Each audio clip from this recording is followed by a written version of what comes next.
Hola, muy buenos días para todos. Bienvenidos a esta presentación de mi amigo Paulo Freire. Mi nombre es Luis Fernando David, estudiante de maestría en pedagogía, sede Pitalito. Estamos aquí en Corrientes de Aprendizaje para conocer un poquito sobre este señor, sobre lo que nos enseñó, sobre los aportes que nos deja para la educación.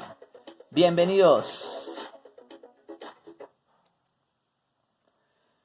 Bueno, en primer lugar vamos a conocer un poquito de Freire. Freire nació en la segunda década del siglo XX en Brasil y conoció de cerca la pobreza.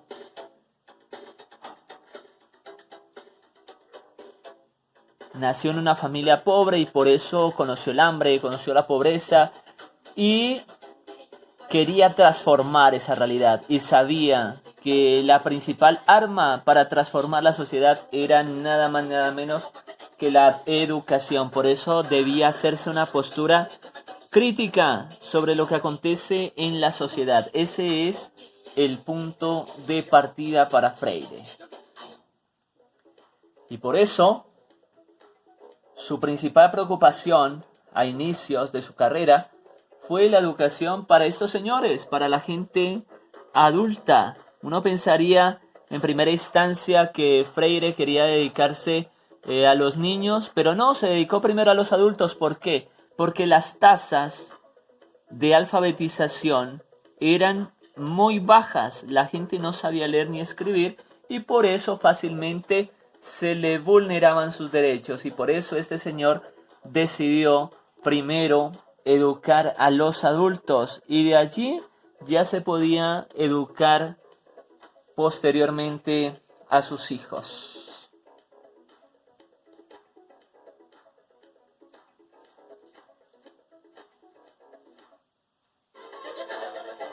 Bueno, también les quiero hablar sobre la ruta didáctica que puedo aprender gracias a este referente, a Freire.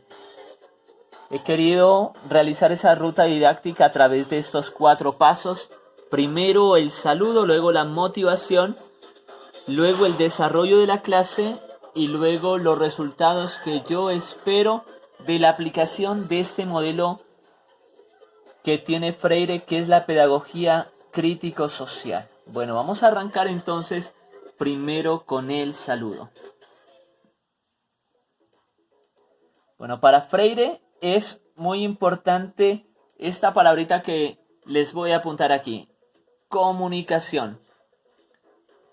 Mientras que al pueblo se lo tenía callado, oprimido, cuya voz no se escuchaba, para Freire hay algo que debe ser primordial y es la comunicación. Aquí tenemos una frasecita de Paulo Freire que dice: uno debe tratar de vivir con los demás en solidaridad. Solo a través de la comunicación humana puede encontrar significado la vida. Entonces es muy importante escuchar al otro, entender al otro, y por eso como docentes debemos partir con una comunicación asertiva, de tal manera que podamos saludar a nuestros estudiantes, escucharlos, saber cómo están, cómo llegan a nuestras aulas de clase. Y ese debe ser el inicio de nuestra labor como docente. Un buen saludo, un saludo ameno, un saludo donde el estudiante se sienta acogido, donde el estudiante se sienta aceptado. Quizá en sus hogares, quizá en su barrio sufra de algún tipo de discriminación, de rechazo o de opresión. Quizá los padres, por estar ocupados en sus oficios o en la televisión, en la cocina o en sus medios de comunicación, no le hayan prestado la suficiente atención. Pero el docente, desde su labor, empieza a aceptar y a reconocer a su estudiante desde el saludo. Entonces, por eso el saludo debe ser supremamente fundamental. Después del saludo sigue el siguiente paso, que es la motivación. Y para ello, antes quiero indicarles un videíto, un pequeño video de Cantinflas que nos muestra cómo sería una motivación tradicional para luego adentrarnos a cómo sería una motivación freirana. Veamos a Cantinflas.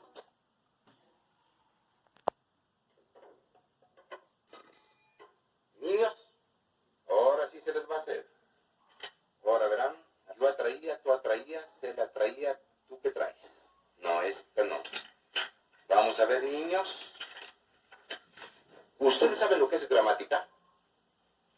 ¿Cómo lo van a saber si andan de pinta nomás ahí jugando timbirichi y tripas de gato? Pero no importa. Para eso estoy aquí, para decírselos. Gramática es el arte o la ciencia, pues en esto no nos hemos puesto de acuerdo, que nos enseña a leer y a escribir correctamente el idioma castellano. No se dice idioma, se dice idioma de raíz latina. Sí, pero yo no hablo de esa raíz. Yo hablo de la raíz india, por eso digo idioma. Ah, eso no lo sabía. Ni yo tampoco, pero para eso estamos aquí. Para enseñarnos y deslustrarnos. Siéntese y no interrumpa. ¡Profe! Eso no se hace aquí. Se hace antes de venir a la clase. Y no es eso. Ni lo otro, mucho menos. Nomás quería hacerle una pregunta acerca de la conjugación de los verbos. Pregunte, joven. ¿Cómo se conjuga el verbo conjugar? El verbo conjugar que no sabe. El verbo conjugar se conjuga en esta forma. Por ejemplo, él conjugo, ella conjugo, vosotros conjugo, ellos conjugo, tú conjugo y yo conjugo. ¿Y por qué siempre dice usted conjugo? Porque me gusta mucho el general. Pregunten, nomás pregunten, aquí me lo estoy clachando. Señor, Profe, con más respeto, pues se tarde usted un poquito más.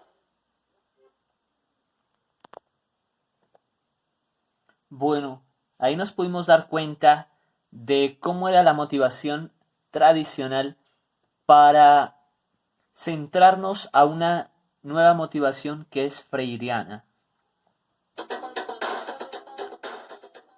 Antiguamente, el estudiante seguía lo que decía su maestro, entonces la autoridad era el maestro y el maestro tenía la razón y así el estudiante participara, sus respuestas no eran tan valoradas por el docente, porque quien sabía, quien tenía todo el compendio, su enciclopedia en la mente era el docente, y entonces el alumno, el sin luz, era menospreciado. Pero veamos cuál sería la correcta motivación para Freire.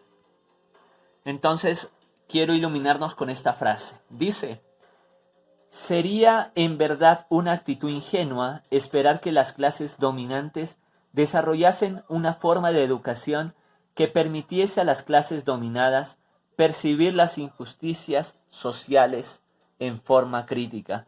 Por eso, la motivación principal para los estudiantes es su misma realidad. Es decir, el estudiante no puede ser conformista con su realidad social. Y esa debe ser la motivación de todo estudiante para estudiar.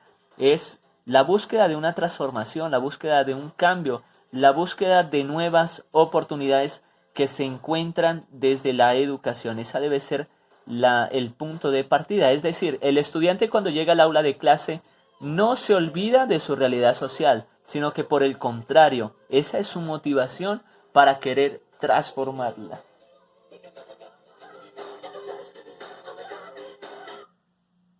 Bueno, ¿cómo sería una clase entonces? ¿Cómo sería el desarrollo de una clase para Freire? Bueno, no es la mera transmisión de conocimiento, sino crear la posibilidad de producirlo. Por eso, el desarrollo de todas las clases freiranas debe ser a partir de la reflexión. Una reflexión que el docente crea el espacio, la posibilidad, mas no le dice, el docente no le dice las respuestas de esa reflexión, sino que deben nacer del estudiante. Esto es muy importante, porque si no hay reflexión, entonces se caería en el vacío de los conocimientos. Hacer por hacer, conocer por conocer, pero no tendría ninguna implicación social, no tendría ninguna implicación en la vida del estudiante.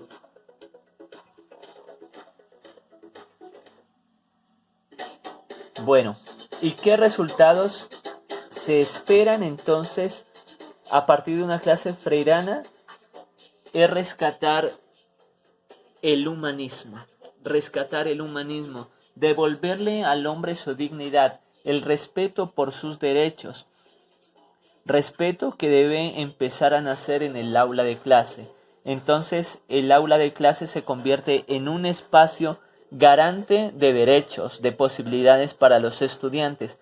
Pero aquí hay que hacer mucho el énfasis en que así como el estudiante es una persona digna de derechos, también es una persona digna de deberes, cuyo principal deber es el respeto por el derecho de los demás. Entonces, Freire propone una transformación social no desde allá, desde el Congreso o desde el presidente, sino una transformación social desde las aulas. Espero les haya gustado el video, queridos compañeros, profesor Germán y todos quienes puedan acceder a este informe. Se despide Luis Fernando David, un abrazo para todos.